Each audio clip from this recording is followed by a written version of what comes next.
18th, 1956, on the occasion of Charles L. Reid's 97th birthday in Austin, Texas, at Mr. and Mrs. Mills Eaves' residence.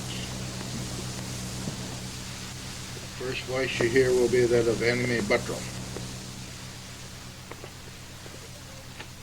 We got a lot of kick out of it, and hope before too long to see you girls. And let me say again how we're enjoying Don and Robert, and wish that all of you could have come with them and enjoyed all this with us.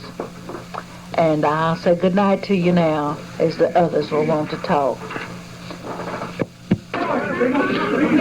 We're going to introduce you to some of the people here now at the 97th birthday get-together of Charles L. Reid. On his birthday last Tuesday, but they celebrate on the 18th of the month, and great numbers of my people are here today. I have a sister-in-law here from San Antonio, will be 91 the 24th day of July. Very sweet woman, and two of my nieces, her daughters, are with her. And I have a son and his wife, and a nephew and his wife from Dallas. Left at 6 o'clock and arrived here about 10:15, I imagine. And we've got a great crowd here, and we're enjoying ourselves immensely, and me especially. Everyone's going to talk a little bit. Okay, you take it over there. Yeah. Well, I'm Mr. Reid's sister-in-law, and I'm happy to say that we two old fellows are having an awful bushel of fun here with this crowd. Tell your name, honey, and your age. Oh, yes. I'm Mrs. Blain, Etta Blain, and I'm visiting here to help him Tell him your age. celebrate his Birthday. birthday. How old are you? I'm 91 91 in July. July the 24th. Oh, Annie. I know never since you Okay. Reid, second son of Charlie Reid, who was spoken to you earlier. We're happy, as happy can be, to have him with us this 97 years. We hope we have him 97 years longer. The Lord has been wonderfully good to us all, and it isn't often that a person lives as long as he has and retains his memory as sharp and as keen and as wits about him as he has. God bless him and keep him safe as long as he will. I'm Ethel Reid, Walter Reid's wife, Grandpa's daughter-in-law from Dallas, and we certainly are glad to be here to celebrate this 97th birthday. And he's been a wonderful influence in my life, and I hope he'll live to be 100. It's Annie Mae from Lomita, and that is my daddy that's having this wonderful birthday today, and how happy we are to be with him and help him celebrate this. And we have a crowd here and more coming this afternoon that will be added to this. And I want to say how happy I am that I have this father at this old age, and to have been a Christian all of his life, he and his wife, my good mother, and have raised us children to be Christians. What a wonderful life and testimony that can be to Christian parents. And we're so happy to be here and enjoy this with all these relatives. And I hope that my husband, Sam, can be with us this afternoon. However, I don't much expect him. I'm Lucille Eaves, youngest child of this family.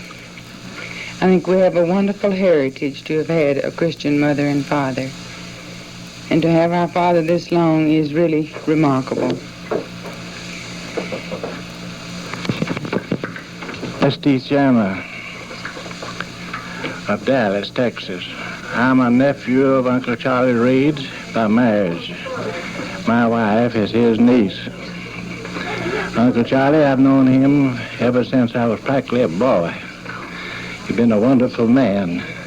He's lived a Christian life, and he's advocated morals and uplifting of our community and our state ever since I've known him. And I wish that he may live to be a number of more years. And this is 97th birthday. And he's happy, and I'm happy to be here. I'm Jane Chandler, wife of S.T. Sr., niece of Mr. Charlie Reid, who was my mother's brother. My mother passed away in 37. Had she lived, she'd have been 101 this year. We were very proud of Uncle Charlie and so happy to be able to celebrate his 97th birthday with him. I'm not a girl anymore. I'm past 70, living on borrowed time. I'm going to try my best to keep up the reputation of the Reid family, more ways than one, and we're so very, very happy to be here. We also knew his dear wife, who was one of the dearest aunts that we ever knew, and we cherish her memory, and the memory of each and every one of the children I cherish more than words will ever say. Becky McVea Finch, a niece of Uncle Charlie Reid. And I live in Houston, and I'm not telling my age, but I'm happy to be here, and I hope he can celebrate many more birthdays. I'm Etta Blain Schroeder, niece of Uncle Charlie's, one of the twins' daughters. I feel it was a privilege to be here to have helped celebrate this wonderful birthday. I'm Malda Johnson, niece of Uncle Charlie's. I'm very happy to have been here. Margaret Teakin from Houston, and although I've never met Mr. Reid before, but I've known quite a few of his relatives over in Gonzales. I think he had a brother over there that was in our courthouse for a long, long time. And I brought his niece, Becky, up here, and I think it's a very great privilege to be here. Well, I'm his daughter-in-law, and do you want me to tell you where I was raised? Well, I was raised in Old East Texas. As my husband said, I was an old sandlapper. And I've been in the family 37 years, and I think that's enough. What's your name? Oh, my name is Reid. All right, thank you. What's your last name? Cathy How was it? Cathy Cathy Ann Reid? Where you live? You live in Austin? In Corpus Christi. Fine. How old are you? 4 years old, huh? Tell them all goodbye. This is J. Ray Reid Jr. from Corpus Christi. I'm Granddaddy Reid's grandson. My father's Ray Sr. I'm father of 3 of his great-grandchildren, 2 granddaughters, and 1 grandson. Okay? Well, I'm Ray, the Chinaman of the family. My mother used to tell me that every 5th child born in the world was a Chinaman, and I was the 5th one born to the C.L. Reid family. Therefore, I must be a little Chinese. But anyway, they call me Ray, and a lot of my friends call me J.R. And as a matter of fact, if I told you what I was working at, I'd probably insult my employer, because I doubt if he thinks I'm working. So maybe we'll leave that out. But anyhow, I am the 5th and middle child of 9 living children of C.L. and Nanny Pauline Reid. And I'm happy to be here today to see Dad to celebrate his 97th birthday. And gladder yet that he's well, and a good many of his descendants are here to greet him. How many children do you have? I have 2 boys, and one of them married, the other is not. And the married one has 3 children now, just brought in a 3rd one. And they're here today. Both of my boys are here, and my married son is here with his wife. He's living in Corpus, and we've got our first glimpse today of Griff, who is the only boy born to the boy and his wife, and my only grandson. So we've been enjoying them since last night, and they're here with us today. They're going to return, I think, in an hour or so. at least after they store away a little food around here and get through handshaking. Thank you. Thank you, darling. Tell me who your daddy is and how old you are and where you go to school and what time. My name is Lucille Reid, and Now, where you live? What school you go to? How old you are? I live in Corpus Christi, and I go to Fannin School. To what school? Fannin. Fannin. Fannin. A little bit too much noise. Hear that? No, Mr. Charlie Reid, all of my life, he was a brother to a dear uncle of mine, Chief Reid. I'm Mrs. F.L. Dismukes of Austin. I was called Sweetie. I'm known that by my nickname.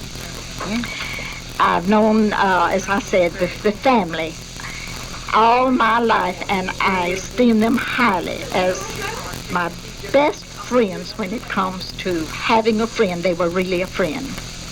I visited them in the big two-story house out on the ranch when a young girl before I married. And we had lots of fun out there.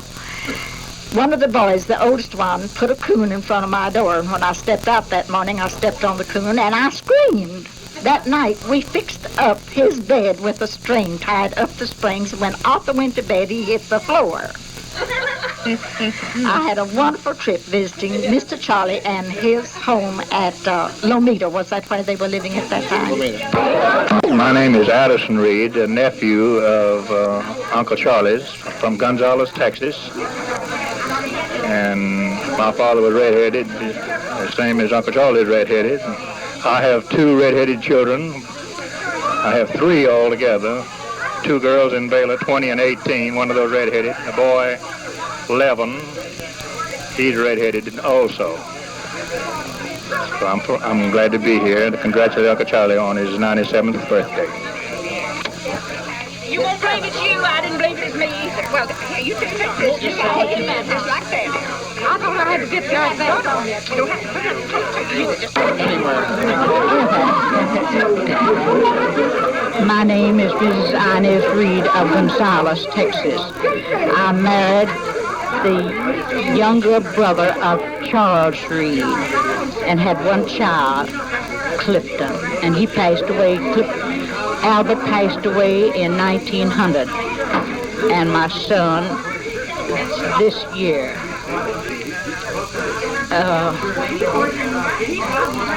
That's enough. I'd like to know your name, first of all. What's the name? I'm Gussie, starting Reid. I married Charlie Reid's son, a brother, F.C. Reid, called Chief Reid. They were partners. They were well known in Gonzales County, how everybody loved them. They bought land and cattle and was always trading with cattlemen. They had lots of friends. And until today, after many, many years, I'm 88. I married when I was 35, and I've seen many changes in Gonzales.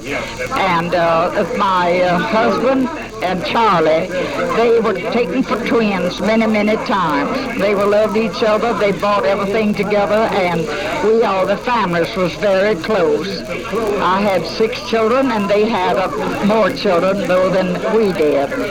And okay, thank you. This is Miss Leslie Clark. I was Ruth Reid, and I'm a niece of C.L. Reid of Austin. Who was your father? My father was Chief Reid. How many children do you have? We have 2 children. One daughter lives in Casper, Wyoming. They have 2 sons. One daughter lives in Midland. She has a daughter. Mm-hmm. Okay, thank you. Would you like to talk on this? Oh, tell us your name and what relation you are to I'm a niece of Uncle Charlie. I'm his brother Chief's oldest daughter, Magdalene Elizabeth Reid Johnson. Do you live around here? I live in Gonzales. How many children do you have? I have 3 children. I have 2 daughters and a son. Oldest daughter lives at Arlington. She has a daughter and a son. My son, I'm living with my son, or we're living together in home place. James Reid Johnson, and my baby, Josephine Lipscomb, lives in Freeport. 2 grandsons, George and Daryl Glenn. Okay, thank you. This is Jack Reid, as you all know, son of C.L. Reid, Honoree. We couldn't make it on time today to see everybody. We just drove in. Had a wonderful weekend in San Antonio. Got here in time to see a few of the guests. I guess that's about plenty. Yeah. What are you doing now? Still busting nuts. When one comes by. Yeah, when I get, yeah. Keep the talking. My wife would like to hear your voice. Oh, let's see. Your wife's name is, I get them mixed up. Yours is Dorothy. Yours is Dorothy. This is Charlie, Jack's wife, and Dorothy and Elaine. I wish you could have been here. This is wonderful. And I can't think of a thing else to say when I get a hold of one of these things. So love the children and come to see us. We have those at home. Those at home.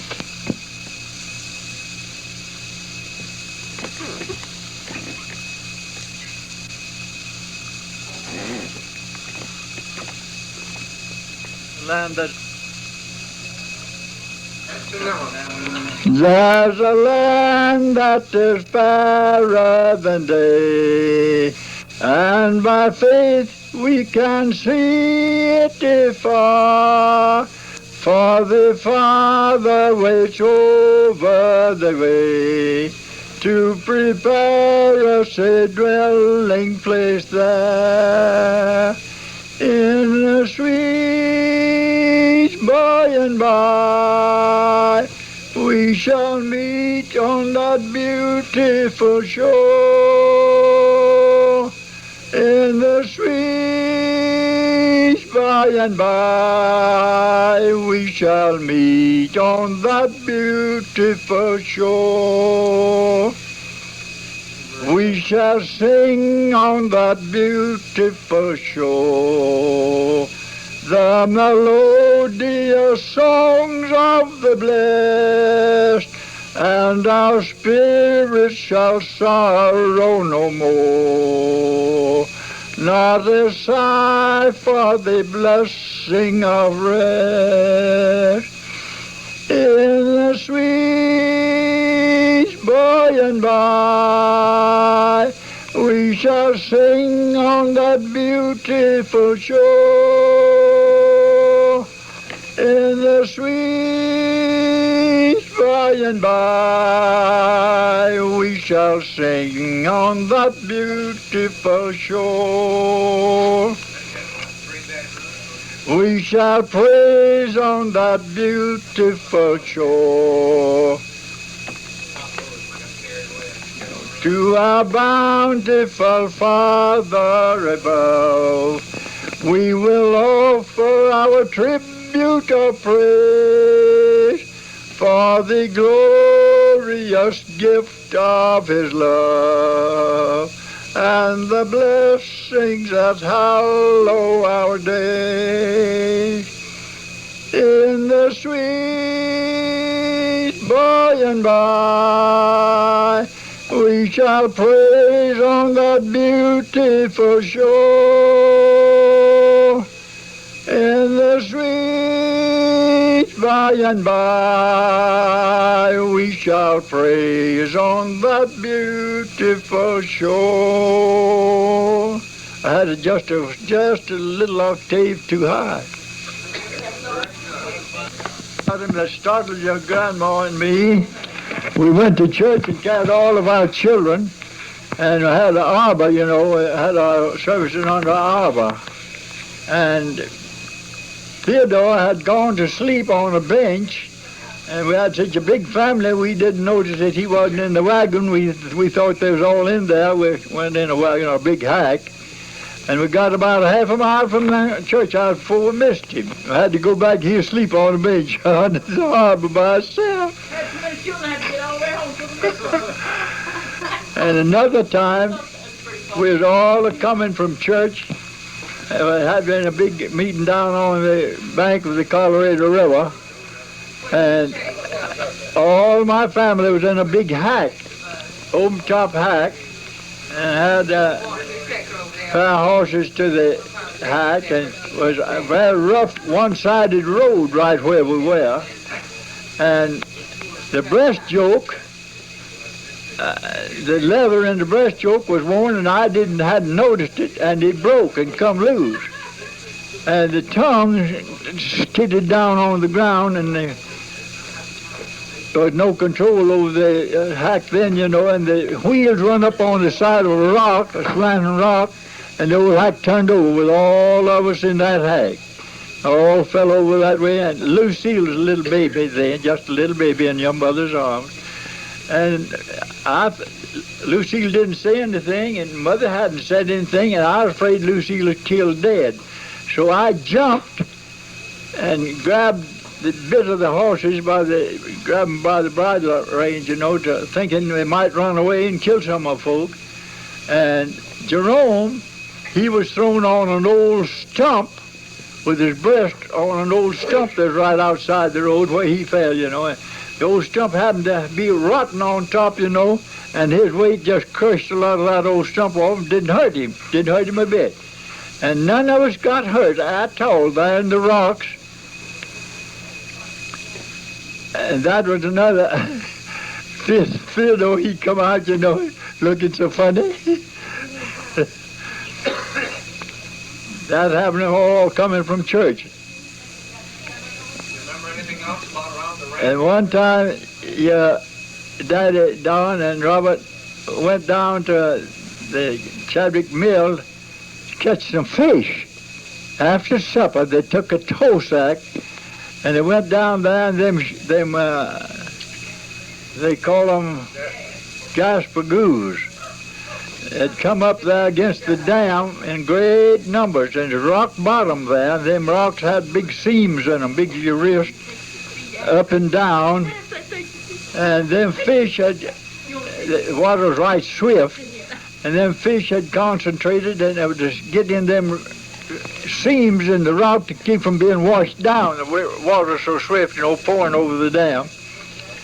And when he come back that night, he had a tow sack about half full of fish, 40 or 50 fish in that tow sack. I don't know who went with him, Jerome, I reckon. Might have been J.T. went with him. I caught a whole bag full of fish, catch them with the hand.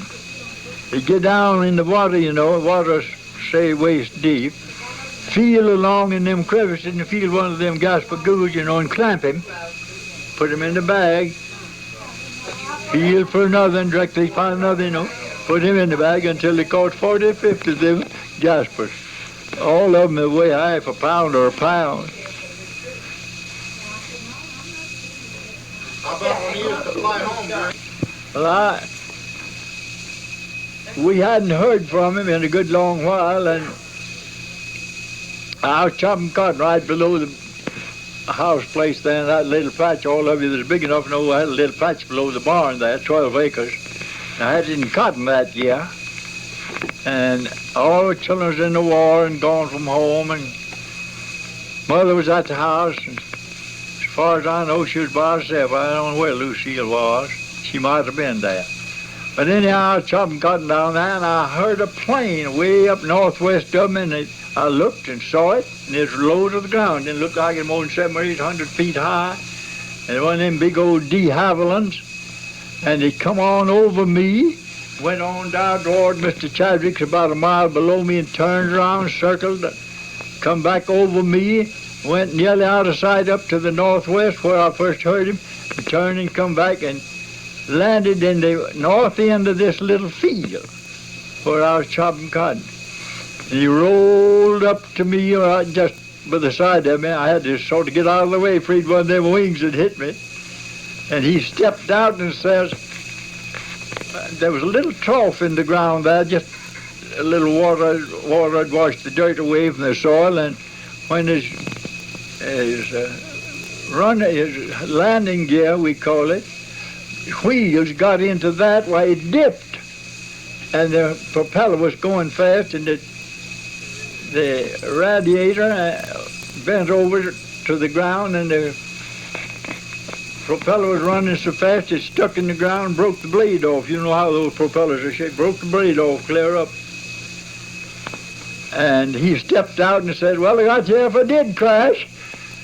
The first thing you want to do is go on to the house. And he went on to the house and he phoned over to Waco, where he had just came from. We'd been over there inspecting some ships. Had 160 ships he was inspecting over there to see if they was airworthy. And after he hugged his mother's neck and passed the compliments, he went to the telephone, and we had 2 telephones in the house that time. And he phoned over to Waco to send him a radiator and a propeller. And they said, well, we haven't got any extras on hand. Cross made of white cloth in the field, and they'd know by that where to land. And they passed it, went on down through Lomita, went to Lampass, and then come back and took that San Saba branch of the Santa Fe, and they could see the white claws in my farm by going down that railroad, you know, and they turned in and come and landed right there in my field. And brought the propeller and the radiator, and they got a block and tackle and jacked up that old de Havilland, put that radiator on there and that propeller, and Mayfield and his mechanic went back to Brownwood and on up to Fort Sill, and TK, he stayed on over for the next day. And he took off the next day and went, he done some stunts around there over the neighborhood before he left. He had told Alma Chadwick that he was going to zoom right down over their house, and she said, yes, now I'll be in the house with my face covered up when you do it, too. So when he went by Mr. Chadwick, he zoomed down, looked like he nearly hit the comb of the house, and away he went, up and made the barrel roll, and first thing you know, he took off to the north and went over to Brownwood, and there he played a whole lot of big stunts up there, he told me afterwards, went on Fort Sill. That was one of his feats while he was in the service. Come to my house, too. Maybe that's down right. He come see me one time when I was at Wichita Falls, and he come down, got leave for the day from Fort Sill. He come down there to spend the day with me and with Arthur and me at Wichita Falls. And Arthur had a interest in a well up there at Burke Burnett, that's 20 miles from there. And Arthur said, well, let's go up, I want to show you my well that I've got an interest in. And went up there and looked at his well, and sundown came on us, and as we started back, Arthur's in an old Dodge car. And just as we started out of Burke Burnett, come around the corner right fast, and Arthur threw a casing off. One of his casings flew off. He got out and he put it on, and while he was putting it on, a man in a big old nice car come by. Arthur said, go on, I'll catch you before you get to Wichita Falls. He put that casing on and started, and he overtook that fellow before he got to Wichita Falls. He sure did go. We got down to Wichita Falls, and they were eating supper down there out at Call Field then, and Theodore's plane was in the hangar, and he didn't start back until night. And after supper, the boys come, that was camped there, you know, at Camp Call Field. They got his plane off of the hangar and brought it out and turned it over to him. He shook hands with us, Arthur and me, and took off to the south. It's still twilight, and it looked like it went about 5 or 6 miles to the south, and then circled toward the sun. I could see them through the twilight, and he took off to the west, to the north, and when he got up to 30 miles from there, well, he met one of them big dust storms. I could see the cloud myself, and it's so dense he wouldn't go any farther. He landed there in a lane. He wrote me after that he did, and stayed all night there, phoned and up to Fort Sill and told the officer of the day that he was grounded and he wouldn't be in until morning. That is another one of his feats. We had a big time that day. He's all telling his jokes, and he was a regular clown anyhow.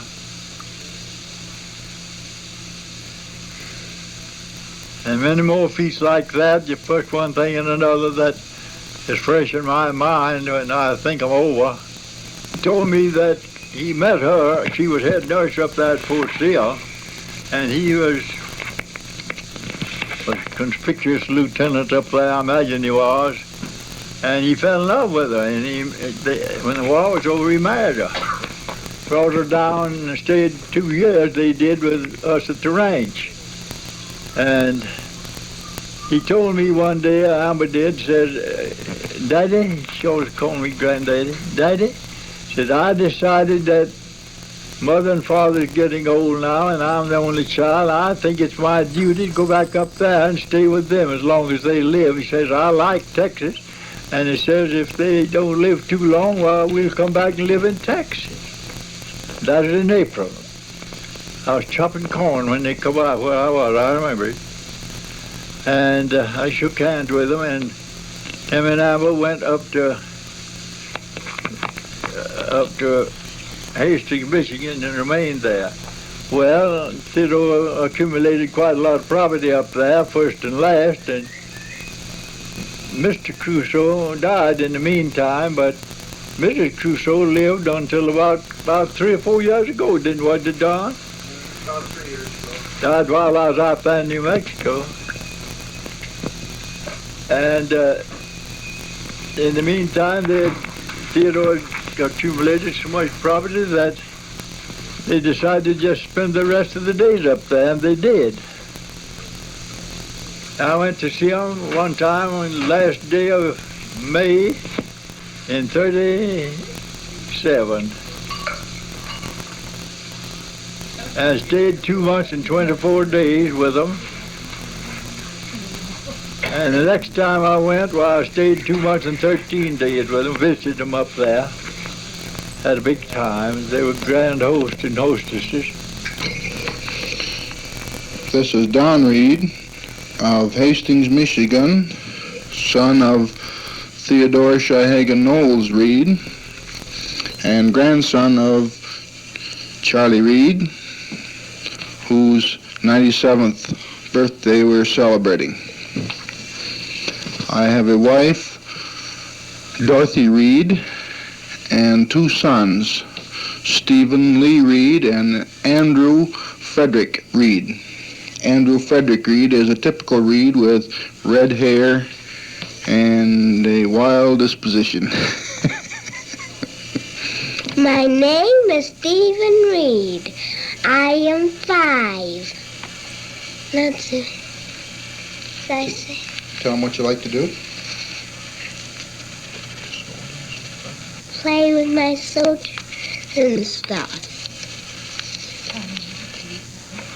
I have a baby brother, and he's 2.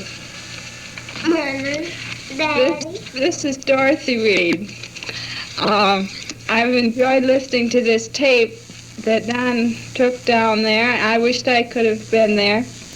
I hope to come down sometime and meet all of you. I know Don and Robert had a good time. We've heard lots about it since he got back. Aunt Ethel, we enjoyed your letters, and I think I owe you one, and I'll try to write someday. Guess that's all for now.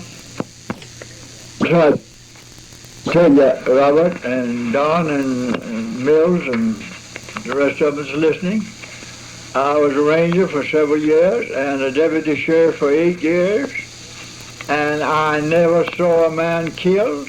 I never had to kill anybody, of course. And I never was where anybody was shot and killed or hurt or damaged in any way. I've seen them in a few minutes afterwards, but I never was there at the time. That's a very Well, it's an uncanny statement, but it's so. Yeah. You were a Texas Ranger for how long were you? Well, I was from, let's see, I went out there in 83. I reckon it was more than about a year and a half I was a ranger. We were sworn in as special rangers, a bunch of us boys out there. We weren't a regular ranger. We were sworn in under Captain Shealy of San Antonio, who was the captain of the Rangers at that time. But we were taking our oath there at Rancho, Texas, in the western portion of Gonzales County. Old Justice of Peace man, postmaster named Gillespie, G.J. Gillespie. He administered the oath to us. And we was what we call special rangers there for those counties. And at that time, there was lots of pasture fences being cut down by what they called wire cutters. Where men with money had bought up those big tracts of land that had been formerly used by the people of the country, you know, and they fenced it up, and it made them mad, and they cut the fences down. And they passed a law while it was going on, the legislature did, making it a penitentiary offense to cut fence. And it's still a law if you can't carry a pair of wire cutters on your person. They cut down 8 miles of our fence one night. 8 miles. 8 miles of it, cut every 5 feet. All 4 wires cut. I saw it myself. And we went to hunt them, and we'd find a piece of paper tacked up on gate posts at gates every 3 miles. That was the law. In fencing those big tracts of land that had formerly been used by the citizenry of the country, the law required that the owner of those pastures to put a gate every 3 miles and to put stiles for pedestrians wherever it was needed, had been used, and in the country road that runs across there was to put stiles there for people to walk over that fence. And this man complied with that law. I'm named Houston, Don Houston. And one night we'd ride every night the pasture fences, see if they was out of cutting fence. But we never did catch them a cutting. But we got on trail of them one night and run them in to a corn crib, 16 of them. They were the worst scared men you ever saw in your life. He told them to appear at Rancho next morning. They all come down next morning. And Don Houston, the owner of the pasture, he made a treaty with them, said, now boys, I want to make you a proposition. You've cut my fence down and I had to build it back at a heavy cost. Your cattle is all in my pasture there and they're still in there. And it's going to take a long time to get them out. Everybody's horses and cattle got in my pasture while the fence is down. It's going to cost me a lot of money. And he said, but I'll tell you what I'll do. If you promise me that you'll never cut any more fence and that you will prevent it in every way you can, as long as you live, I promise you this, that I personally won't appear before the grand jury and prosecute you. But he said, now, I'm not going to promise you that if they come and pick me up and make me go, well, I can't help that. But if they don't make me go and prosecute you, I won't prosecute you if you make me this promise. And they promised him. I was glad to do it, too. And he said, now, furthermore, all you boys that's got cattle down there in the pasture, go down there to the ranch where my boys are, and they've got plenty of feed for your horses, and they'll feed you, take care of you, and help you get your cattle out of there. And I hope you'll never be guilty of a thing like that again. He talked good sense to him, you know. And they promised him they didn't cut no more of his fence either. He paid a man a big price to go there and patch them 4 wire. He made 3 wires out of the 4 cut wires. He patched it all, patched those wires together, you know. And he took that extra wire to help patch the other 3. And then he put 1 extra wire on top of it, a new wire, put the fence back in good shape. Well, when did you come from Alabama? What year, you know? I come from Alabama in 18, left there in October. No, November it was, 1866. Got to Gonzales, down in Gonzales County on the 17th day of January, 1867. How old were you the following spring. How old were you then? I was 7 years old when we left Alabama, and I was 8 in March after we got to Gonzales County in January. 13th of March following, I was 8 years old. Well, they pick it up when they're not over there. Did you come by a covered wagon, I suppose? Yeah, come out of a whole family, about 6, 7 families that traveled together. Let's see, there's a fellow old man by the name of Canyon, and he had a whole bunch of boys and girls. And another old fellow by the name of, an old widow by the name of Fowler. She had a grown son and a grandson and a widowed daughter with her. And a fellow by the name of Barry and my father and 1 or 2 more, I don't recall the name right now, all traveled together, camped. Every night we camped at the same campground. Ate dinner the next day at the same place. Had mules pulling the wagons, 4 mules. How were the Indians then? Were they friendly by then? There wasn't no Indians in that country then. There wasn't? No. No.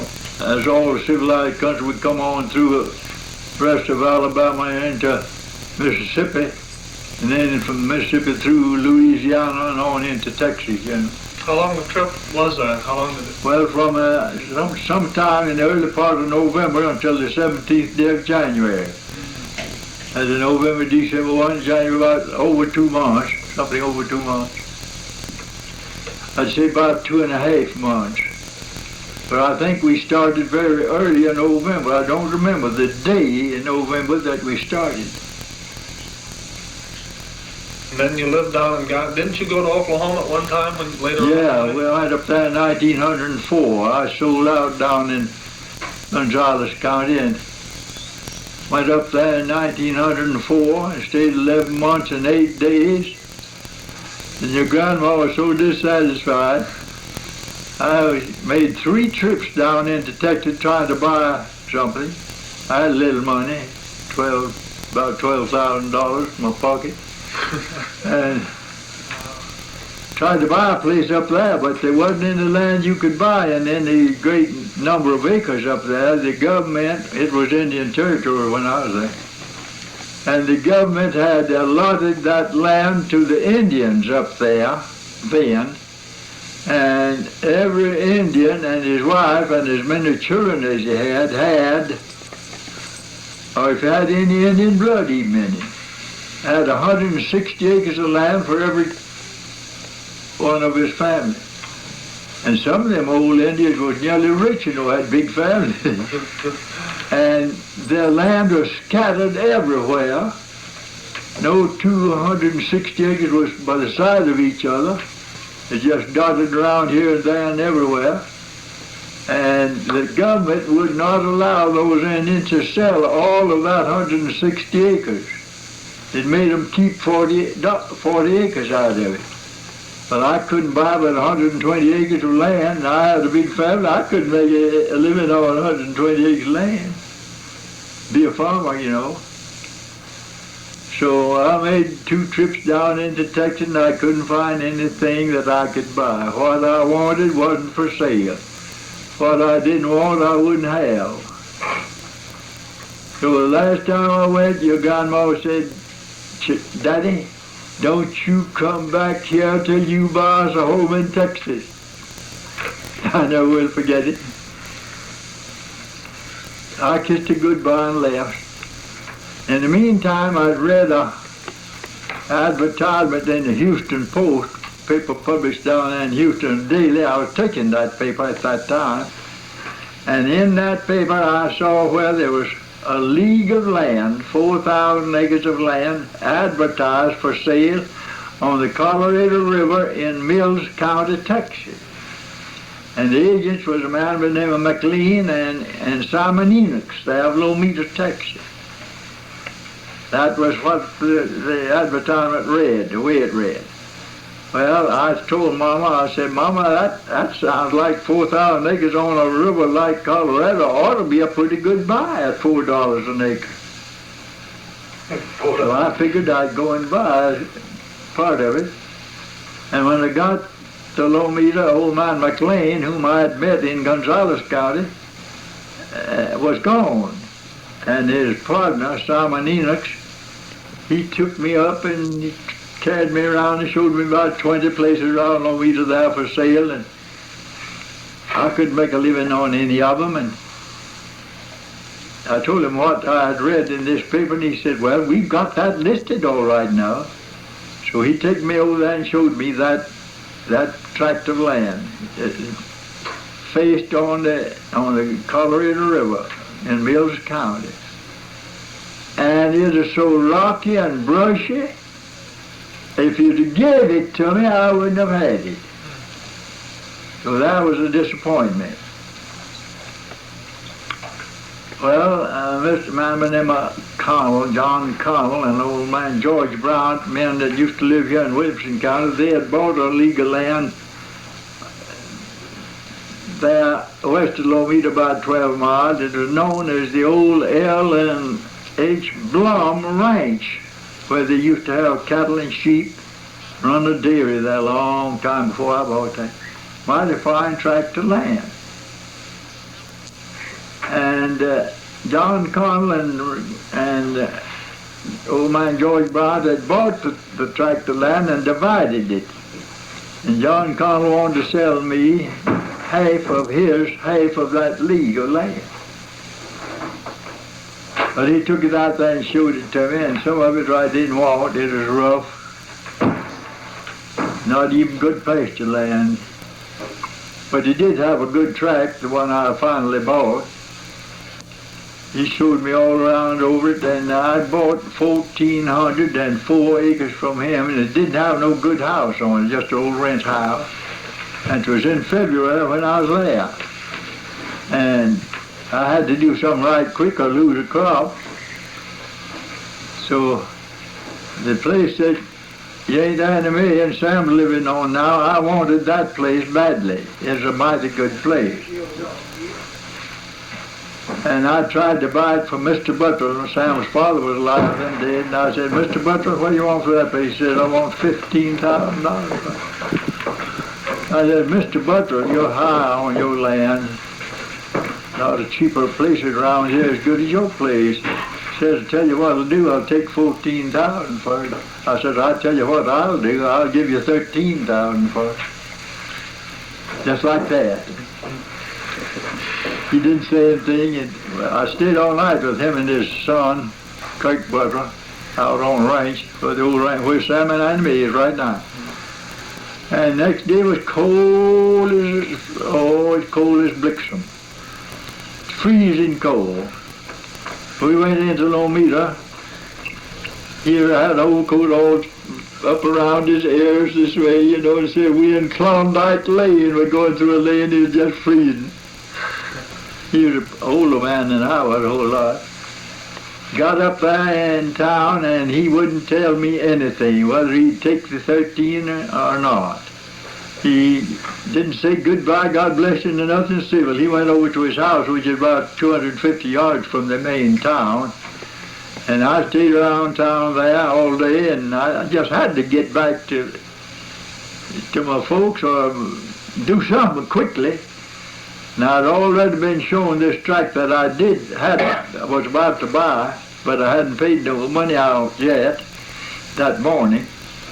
And during the day, not seeing Mr. Butler anymore, well, I saw this Simon Enochs, who had this place listed, and I bought this 1,404 acres from John Connor and give him a $500 check as good money, what they call good money, you know, to hold the trade. And was ready to take the train that evening to go back to Indian Territory, place name called Waggoner, little town up there 14 miles north of Muskogee. And Mr. Butler come over there with his hands behind him. He said, Mr. Reid, taking the notion to take you up on that offer this morning. I said, well, Mr. Butler, I'm mighty sorry you didn't tell me that this morning. I said, since you were here, I bought another place and paid my good money on it. He turned around, walked off from me, didn't say God bless you or nothing civil, and he wouldn't speak to me for 2 months after I moved there.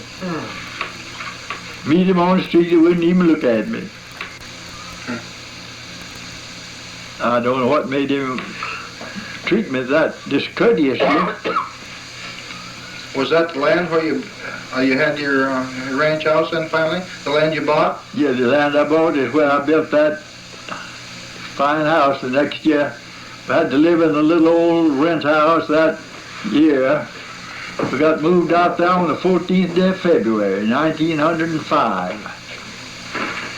And I said, Mama, talking to your grandma, I said, if you'll put up with this little old shack of a house the rest of this year until I can make a crop, well, I'll build you just the kind of a house you want to, whatever you want, well, that's the house I'll build for you. She said, all right, Daddy. And she did put up with it. You just, a house full now, I tell you, all 9 of us children, and the children and us 2 was 11 in that little old shack. But I made a bumping crop that year, just a busting big crop. Corn and cotton, just all kinds of cotton. Well, I had it picked and got it all marketed. In the meantime, the man that built John Connell, this man that sold me, was building a house on his half of the land he reserved.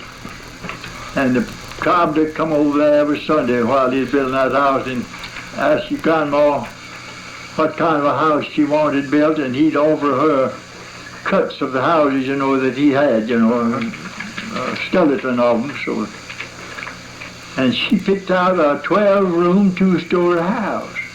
That's what she wanted. Well, I said, Nan, I was called her Nan. I said, now, I told you I'd build you the house you wanted and wouldn't say a word, but I've got this to say. When you get older, you won't want to go up and down them stairways to take care of the house or the rooms upstairs. And I remember what she said as well as if it is yesterday. She said, but Daddy, I'll have a place to put my children when they come to see me. And so it was. I had this fellow come, she finally decided on that 12-room, 2-story house. And I asked him, he's a fellow named Bob Bristow, good carpenter, young fellow then. And I said, Bob, what do you want for the house of that dimensions? I'll hold the lumber for you, that was in the trade. And I want a rock foundation, and I want a rock chimney, and I want 3 fireplaces to the house. Or 3 rooms to have a fireplace in it. Told her what all I wanted. Said, tell you what I'll do. Now lumber was mighty cheap then, and so was labor. Said, I'll tell you what I'll do, Mr. Reid. I'll build you that house, a turnkey job, finished throughout with first-class lumber, sealed and papered and painted for $2,500. I said, you got a job on your hands. And he went to work and he says, I'll have it ready by Christmas 1906. But he didn't do it. He couldn't do it. He didn't get it quite finished, and he gave a big oyster supper up there. It had the house almost finished. I didn't go over. I stayed over there at that little old cycle house with your grandma, and then the children went over there. Had a big oyster supper over there at that new house she was building for me. It's about 400 yards or 5 maybe from where the old house we was living in. Well, I went to work there and put in another 100 acres, 120 acres on top of 200 that's already in cultivation, and that gave me 320 acres. And I raised oats and wheat and corn and cotton there for 26 years, raised my children right there and schooled them from right there. And that's making a long story as short as I can. That's just the way it's happened. No, that didn't have a feel. And the children then, when the war broke out, well, had 5 boys in that First World War, had about 8 grandsons in that Second World War. And when the children all married off and there's nobody there, even Lucille is down in Austin here at work. So yeah, I got her a job down here and she went to work, nobody there but your grandma and me. And that big house down on that ranch. Your grandma just couldn't stand it out there, it's just too lonesome. She wanted to be where her baby was, so Lucille was writing us at the time. She wanted us to come down and keep house for her. And we did. Come down on the 28th day of October, 1915. Come down. 1928. I'm getting too fast. 1928. 15th day of October. She had a house already rented over there in 1901, David. Lucille, you remember that? He's gone to the store. She knows it. I bet she remembers it all right. Yeah, she remembers.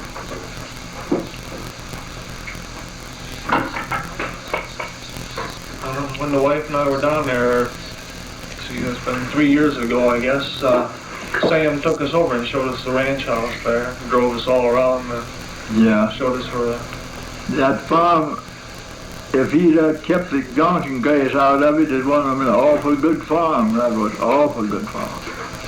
And they had 100 acres of that sandy land there west of the house was in fine cultivation, state of cultivation when I wanted to buy it. But they let it get washed up and turned it down. They grew up in mesquites. There's mesquites everywhere now, all over that 100 acres. They threw it out.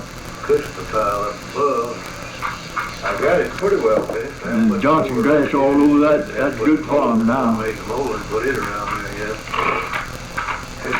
went looking for rattlesnakes, but I couldn't find any, and Sam took me way up on the back part where the big rocks, flat rocks were, so they generally lay out there and sun themselves. We couldn't find a one. Couldn't find a snake in But if you'd have been over there on my place with me some years, we'd kill a big lot up there.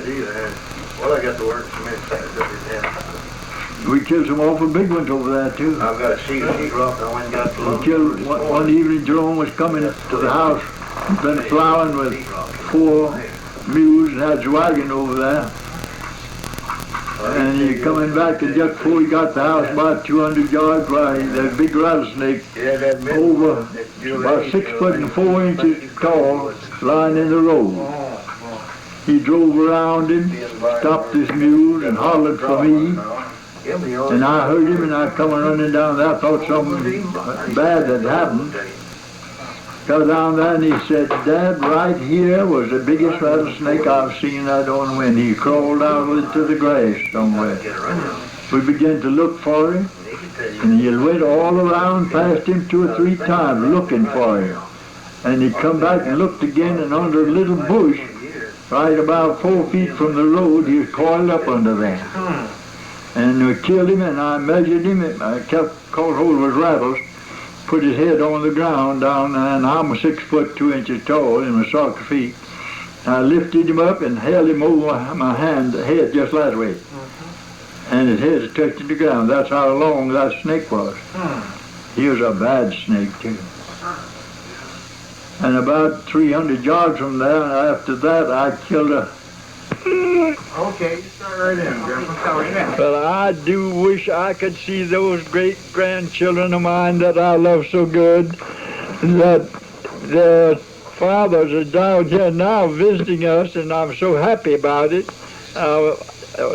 Just excited so I couldn't hardly talk a while, but I've sort of come to myself now that I wish I could see their mothers and them grandchildren this evening. I'll bet you I'd have a biggest time of my life right there. I'm enjoying Don and Robert immensely here this afternoon, sitting in a rocking chair here in Lucille's home and Mills, her husband. And we're going to have a grand time tomorrow if nothing happens. A whole lot of the folks is coming tomorrow if the weather is good. And we're going to have one of those log rolling times. How about Leanne, Dad? Yeah? Leanne. Leanne, I wish I could see you, sweet Leanne. I know you must be mighty pretty. And Ted the third, second. Ted the second. And Ted the second?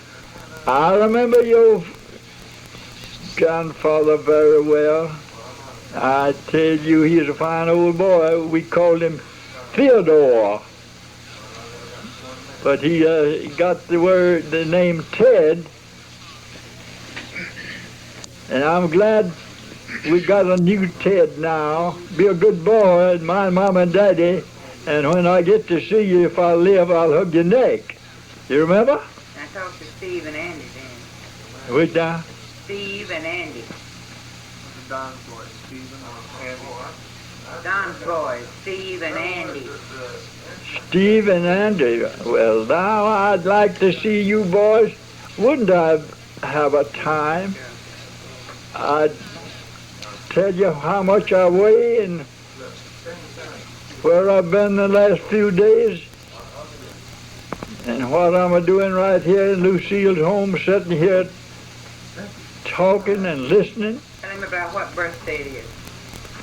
And I'm having a birthday dinner tomorrow, but it'll be the 18th instead of the 13th.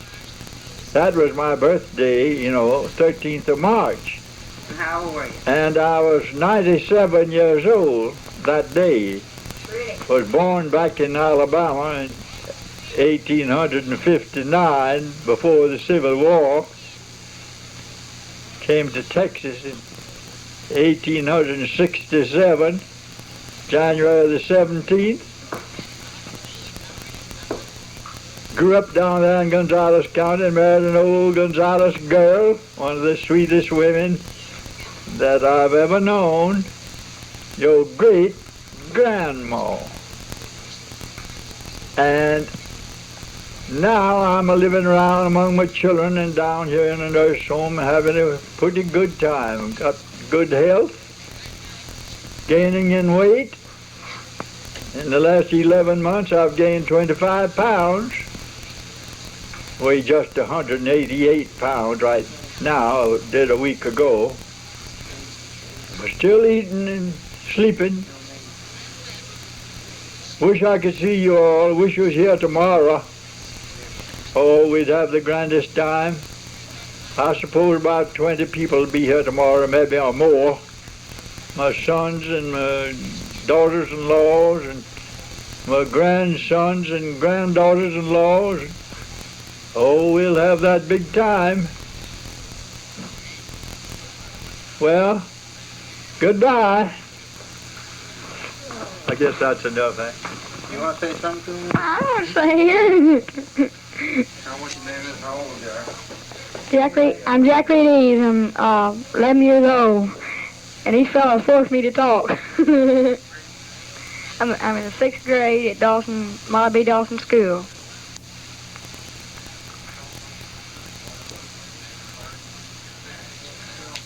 I got a submarine today that floats, surfaces, and goes under, and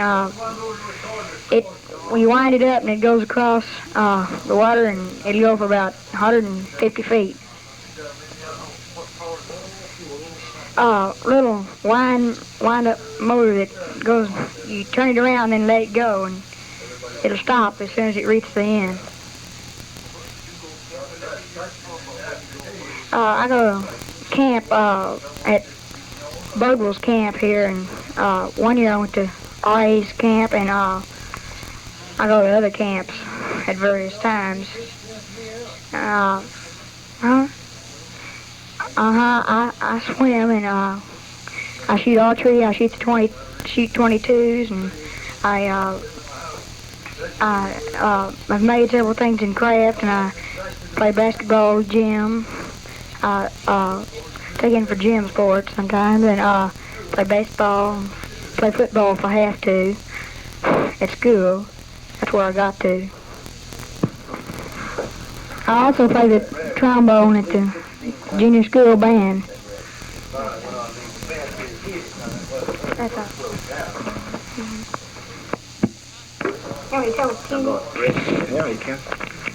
This is Mary Had a Little Lamb.